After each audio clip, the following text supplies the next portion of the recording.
Hello, I am Aviva reporting for Jerusalem News Live. Today is the 14th of January 2009.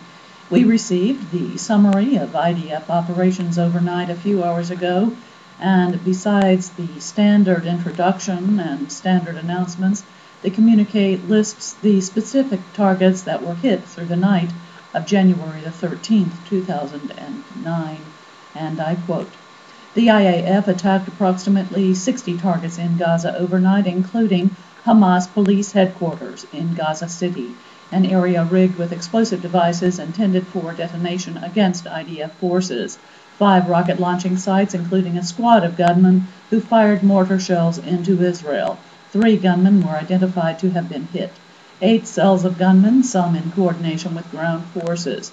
9 weapons production and weapons storage facilities, including one in the home of a Hamas operative in Gaza City. Approximately 35 weapons smuggling tunnels in the southern Gaza Strip.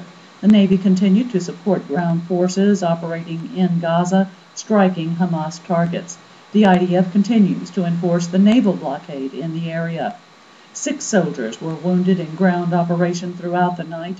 In one incident, 2 officers were moderately wounded, and an officer and 2 soldiers were lightly wounded when they were fired upon by gunmen.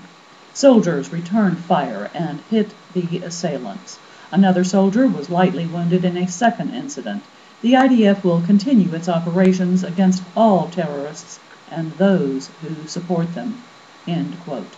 And we have also received confirmation of the incoming missiles from Lebanon this morning, along with the official response by the sovereign state of Israel, and I quote, "A number of rockets were launched into northern Israel this morning. There were no casualties or damage as a result of the attack. The IDF responded to the source of fire. The IDF Northern Command is holding ongoing security assessments in light of the situation.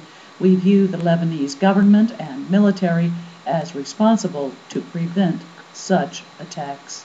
End quote.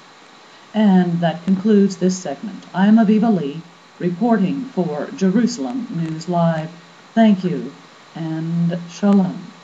May the Almighty help this present inhabited world.